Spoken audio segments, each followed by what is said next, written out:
Hello friends, आपण शिकतोय chapter thermodynamics standard 12 आणि लेक्चर नंबर आहे 16 आणि आजचा आपला जो टॉपिक आहे तो टॉपिक आहे एन्थाल्पीज of physical change.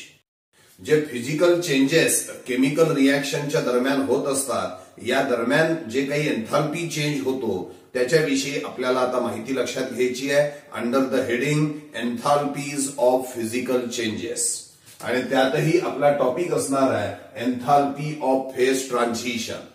Phase transition म्हणजे सॉलिड कन्व्हर्टेड टू लिक्विड किंवा लिक्विड कन्व्हर्टेड टू गॅस किंवा गॅस कन्व्हर्टेड टू लिक्विड किंवा लिक्विड कन्व्हर्टेड टू सॉलिड, याला फेज ट्रान्झिशन म्हणतात.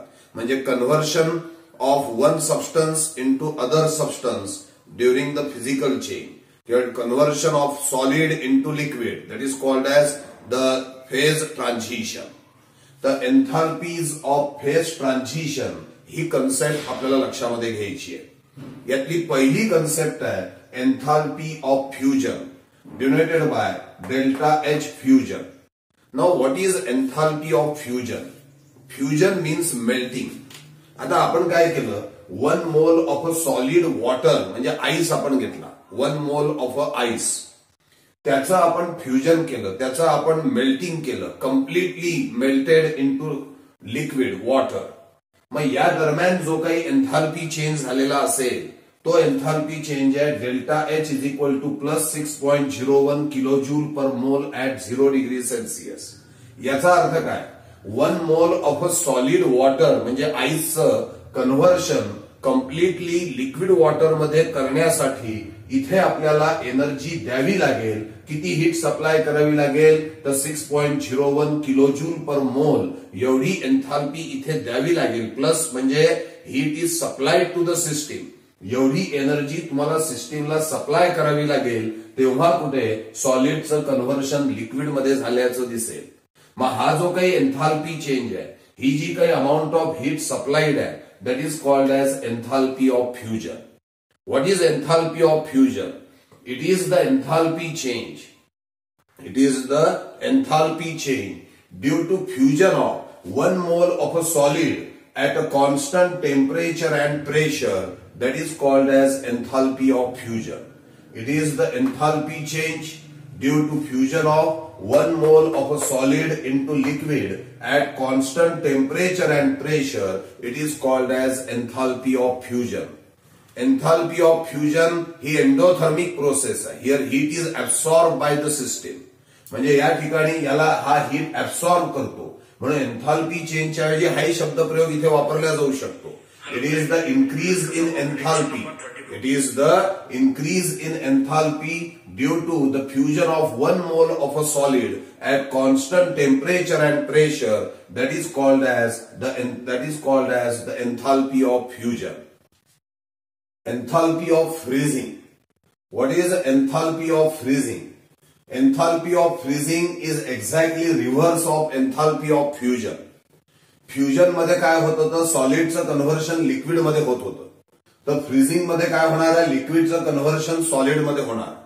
याच डेफिनेशनचा उपयोग आपण इथे करू शकतो. मी प्रत्येक वेळी डेफिनेशन लिहिलेल्या नाहीये, ही डेफिनेशन एक डोक्यात ठेवली तर बाकीच्या डेफिनेशन तयार करता येतील.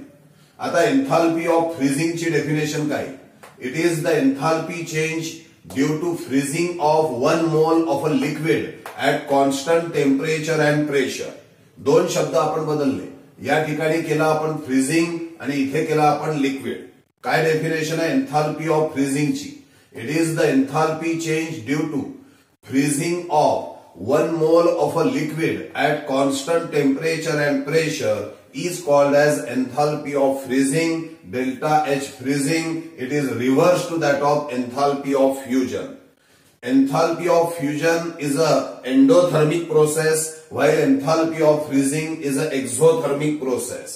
During enthalpy of fusion or during fusion, energy is absorbed by the system, while during freezing energy is released by the system. Freezing is nothing but cooling. That's why energy is evolved, energy is liberated by the system. That's why negative sign is given here. इथे positive sign आहे, याचा अर्थ enthalpy आपण देतोय सिस्टीमला, energy आपण देतोय सिस्टीमला. इथे निगेटिव्ह साईन आहे, याचा अर्थ यातनं एनर्जी बाहेर काढली आपण. ही एक्झोथर्मिक प्रोसेस आहे. डेफिनेशन काय आहे? It is the enthalpy change. मी एन्थाल्पी ऑफ फ्रीझिंगची डेफिनेशन सांगतोय. It is the enthalpy change due to काय? फ्रीझिंग. कोणाचं?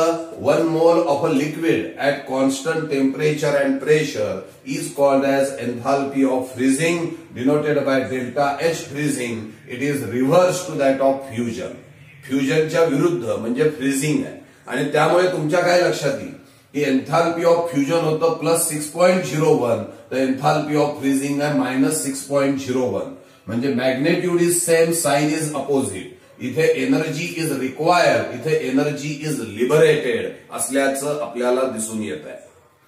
आता तिसरी कन्सेप्ट आहे एन्थाल्पी ऑफ व्हेपोरायझेशन. व्हेपोरायझेशन मध्ये काय होत असतं? लिक्विडचं कन्व्हर्शन गॅसमध्ये होत असतं. डेफिनेशन हीच वापरणार आपण. बघा काय? Enthalpy of vaporization delta H vaporization. It is the enthalpy change due to vaporization of 1 mole of a liquid. 1 mole of a liquid at constant temperature and pressure is called as enthalpy of vaporization. 1 mole of liquidचं conversion गॅसमध्ये करत असताना जो काही enthalpy change होतो, जो काही एनर्जीचा change होतो, त्याला म्हटलं जातं enthalpy of व्हेपोरायझेशन.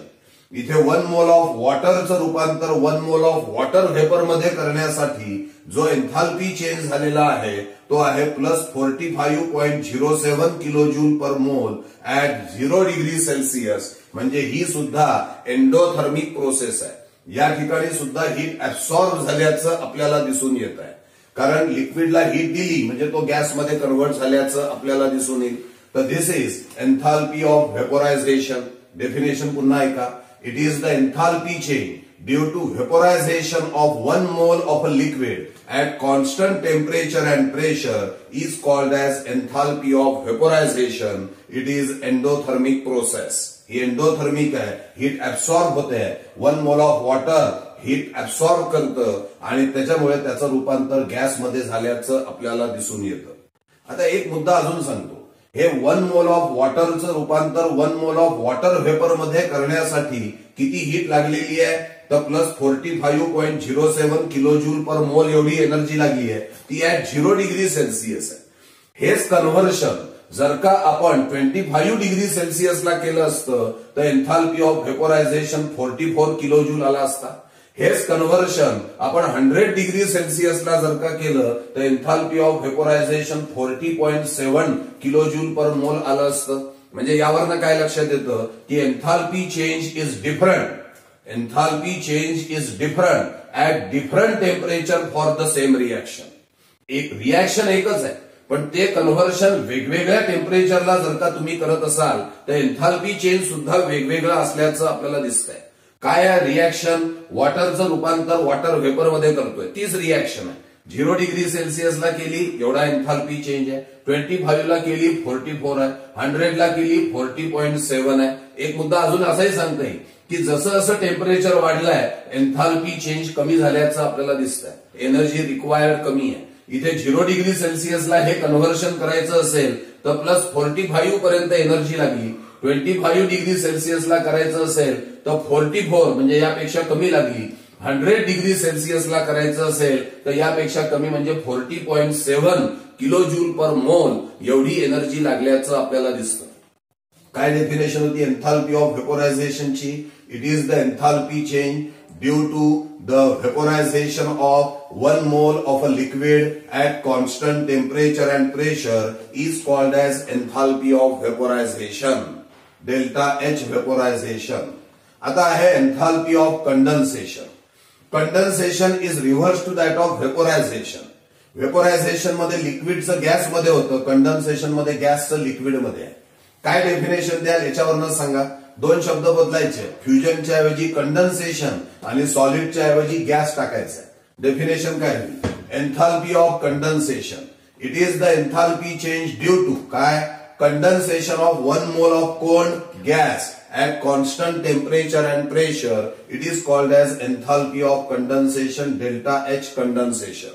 1 mole of a water vapor घेतलं त्याचं रूपांतर लिक्विड वॉटरमध्ये करण्यासाठी इथे एनर्जी रिलीज झाल्याचं दिसतंय. किती आहे energy release? -45.07 kilo joule per mole at 0 degree Celsius. या ठिकाणी बघा, लिक्विडचं रूपांतर गॅसमध्ये करायचं होतं +45.07 आणि तेच उलट गॅसचं रूपांतर लिक्विडमध्ये करायचं असेल -45.07 किलो जूल पर मोल. म्हणजे इथे magnitude is same but sign is opposite. या ठिकाणी लिक्विड टू गॅस एंडोथर्मिक आहे, इथे प्लस साइन आहे बघा ही, आणि तेच गॅस टू लिक्विड ही एक्झोथर्मिक आहे. एवढी एनर्जी रिलीज झाल्याचं आपल्याला दिसतं. मी तुमच्या समोर सध्या 4 डेफिनेशन मांडल्या. म्हणायला 4 डेफिनेशन आहे, एकच वाक्यरचना लक्षात घ्या, योग्य तो बदल करा, तुम्हाला ऍटलीस्ट 4 डेफिनेशन जमतील. पहिली डेफिनेशन काय होती? फ्युजन. पहिले हे डोक्यामध्ये ठेवा की कोण काय कन्व्हर्ट होत आहे. सॉलिडचं रूपांतर लिक्विडमध्ये होत असेल तर त्याला आपण फ्युजन असं म्हणतो. लिक्विडचं रूपांतर गॅसमध्ये होत असेल तर त्याला आपण व्हेपोरायझेशन असं म्हणत असतो. लिक्विडचं रूपांतर सॉलिडमध्ये होत असेल तर त्याला आपण फ्रीजिंग असं म्हणत असतो. दिस इज फ्रीजिंग. आणि गॅसचं रूपांतर लिक्विडमध्ये होत असेल तर त्याला आपण कंडन्सेशन असं म्हणत असतो. हे 4 शब्दप्रयोग लक्षात घ्या आणि याच्यावरून डेफिनेशन तयार करा. आता काय डेफिनेशन आहे? Enthalpy of fusion. पहिली, it is the enthalpy change during the fusion of 1 mole of a solid into liquid at constant temperature and pressure. दुसरी, freezing. It is the enthalpy of फ्रीजिंगची definition. It is the enthalpy change due to the freezing of 1 mole of a liquid into solid at constant temperature and pressure. Tisri, vaporization. It is the enthalpy change due to the vaporization of 1 mole of a liquid into gas at constant temperature and pressure. Enthalpy of condensation. It is the enthalpy change due to condensation of 1 mole of a gas into liquid at constant temperature and pressure.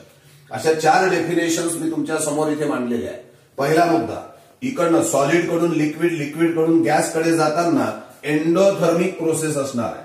म्हणजे delta H जो आहे हा delta H positive असणार आहे. ही पण endothermic असेल. इथे सुद्धा डेल्टा एच जो आहे तो पॉझिटिव्ह असणार आहे.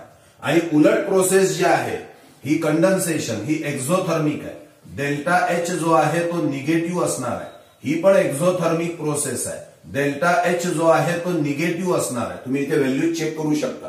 दुसरा एक मुद्दा, enthalpy of fusion is equals to enthalpy of freezing. Magnitude मध्ये साइन्स आर अपोजिट. म्हणजे magnitude of enthalpy of fusion is equal to magnitude of enthalpy of freezing. Only the signs are different. याची positive असेल त्याची negative आहे. तसंच enthalpy of vaporization, magnitude of enthalpy of vaporization is equal to magnitude of enthalpy of condensation. Only signs are opposite. Enthalpy of vaporization positive असेल तर enthalpy of condensation negative असल्याचं तुम्हाला दिसणार आहे. कन्सेप्ट समजते? तर या 4 डेफिनेशन्स मी तुमच्या समोर मांडल्या.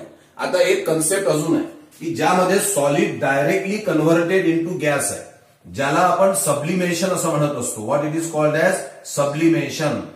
म्हणजे solid to liquid, liquid to gas असा स्टेप वाईज बदल करण्याच्या ऐवजी solid directly converted into gas. आणि इथे डेल्टा एच जो आहे तो पॉझिटिव्ह असणार आहे. म्हणजे एंडोथर्मिक प्रोसेस असणार आहे. ही एंडोथर्मिक प्रोसेस असेल. हा जो भाग दिलेला आहे हा महत्वाचा आहे, लक्षात घ्या. आता एन्थाल्पी ऑफ सब्लिमेशन याच्यावरच करू आपण.